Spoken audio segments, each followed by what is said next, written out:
Pak Haji. Saya tumbuh dengan alunan lagu Pak Haji hingga sampai titik ini Pak Haji. Doakan saya semoga bisa melangkah lebih jauh lagi dan membawa nama harum dangdut di seluruh Nusantara Pak Haji. Semua orang mengira ini soal bakat. Ternyata bukan itu alasan utamanya. Saat Rhoma Irama menunjuk April DA7 sebagai anak didiknya, publik hanya melihat hasil akhirnya. Padahal ada proses panjang yang sengaja tidak diumumkan. Keputusan ini tidak diambil di atas panggung, tidak juga lahir dari euforia kompetisi. Justru dibuat jauh sebelum sorotan kamera menyala. Rhoma dikenal keras, selektif, dan tidak mudah percaya.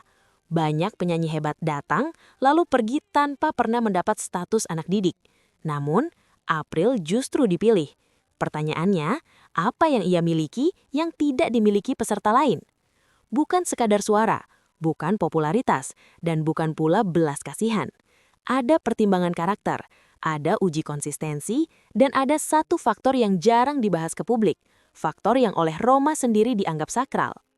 Keputusan ini terasa seperti langkah diam tapi tegas, bukan protes terbuka, tapi pesan yang jelas. April tidak diangkat untuk dibela, ia dibina karena dinilai siap memikul amanah. Dan di dunia Rhoma Irama, amanah bukan kata ringan, itu tanggung jawab seumur karir. Semakin ditelusuri semakin jelas, pilihan ini bukan reaksi sesaat, melainkan bagian dari rencana besar yang belum sepenuhnya terbuka. Lalu, apa sebenarnya alasan sakral itu? Dan sejauh mana April akan dibentuk oleh tangan langsung sang Raja Dangdut? Jawabannya mulai terlihat di bagian berikutnya. Keputusan Rhoma Irama memilih April DA7 sebagai anak didik bukan keputusan biasa, dan bukan pula sekadar urusan suara. Ada alasan yang lebih dalam, lebih personal, dan jarang diungkap ke publik. Fakta yang beredar menunjukkan proses seleksi ini tidak instan, tidak emosional, dan tidak didorong popularitas semata. Beberapa sumber menyebut Rhoma melakukan pengamatan panjang, termasuk sikap, konsistensi, dan cara April membawa diri di luar panggung. Di titik ini, publik mulai bertanya, apa sebenarnya yang dilihat sang Raja Dangdut? Jawabannya tidak sesederhana bakat. Untuk memahaminya, kita perlu masuk ke pola lama Rhoma dalam memilih murid, dan disitulah cerita mulai berubah ke arah yang tak banyak diketahui orang. Rhoma Irama dikenal sangat selektif, bahkan kerap menolak penyanyi berbakat jika tidak sesuai prinsipnya. Dalam sejarahnya, ia tak pernah sembarang mengangkat anak didik, karena status itu bukan simbol karir, melainkan tanggung jawab ideologis. April disebut lolos bukan hanya karena teknik vokal saja, tetapi karena dianggap memiliki fondasi karakter yang sejalan. Beberapa pengamat musik dangdut melihat ada kemiripan sikap antara April dan murid-murid lama Rhoma yang bertahan lama. Ini memunculkan dugaan bahwa pilihan ini berkaitan dengan kesinambungan nilai, bukan tren sesaat. Namun, karakter saja tidak cukup, karena ada faktor lain yang jauh lebih sensitif dan jarang dibicarakan secara terbuka. Di balik panggung, Rhoma Irama memegang kuat aspek spiritual dalam setiap keputusan besar. Sumber terdekat menyebut pemilihan April tidak lepas dari pertimbangan kecocokan batin yang bagi Rhoma bersifat sakral. Ini bukan klaim mistis, melainkan pendekatan personal yang sudah lama ia terapkan. Ia mencari sosok yang tidak hanya bisa diasah secara musikal, tetapi juga siap dibimbing secara mental dan etika. April dinilai memiliki ketenangan dan kesabaran yang jarang terlihat pada penyanyi muda seusianya. Dari sinilah muncul spekulasi bahwa pilihan ini bukan reaksi terhadap kompetisi, melainkan bagian dari rencana jangka panjang yang telah dipikirkan matang. Menariknya, keputusan ini muncul di tengah sorotan terhadap sistem kompetisi DA7 yang dinilai tak selalu adil. Beberapa pihak menilai Rhoma melihat April sebagai korban situasi, bukan kegagalan talenta. Dalam konteks ini, pembinaan langsung dianggap sebagai bentuk koreksi, bukan pembelaan emosional. Rhoma tak pernah secara eksplisit mengkritik hasil, namun langkahnya berbicara lebih keras dari pernyataan. April diposisikan bukan sebagai juara yang hilang, tetapi sebagai aset yang perlu dijaga dari arah industri yang salah. Disinilah keputusan itu berubah makna, bukan sekadar mengangkat, tetapi menyelamatkan arah karir. Faktor lain yang jarang dibahas adalah cara April menghadapi tekanan publik. Selama kompetisi, ia relatif minim konflik, jarang membalas narasi negatif, dan fokus pada penampilan. Sikap ini disebut sangat diperhatikan Roma karena industri dangdut kerap menggerus mental penyanyi muda. Dalam pandangan Roma, murid bukan hanya perlu kuat di panggung, tapi juga tahan di balik sorotan.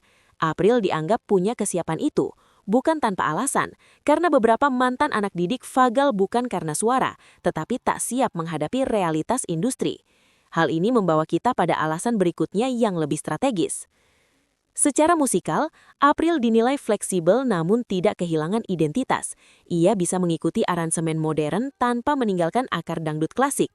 Ini penting bagi Roma yang selama ini konsisten menjaga marwah genre. Beberapa analis musik dangdut menyebut April sebagai jembatan antara generasi lama dan baru.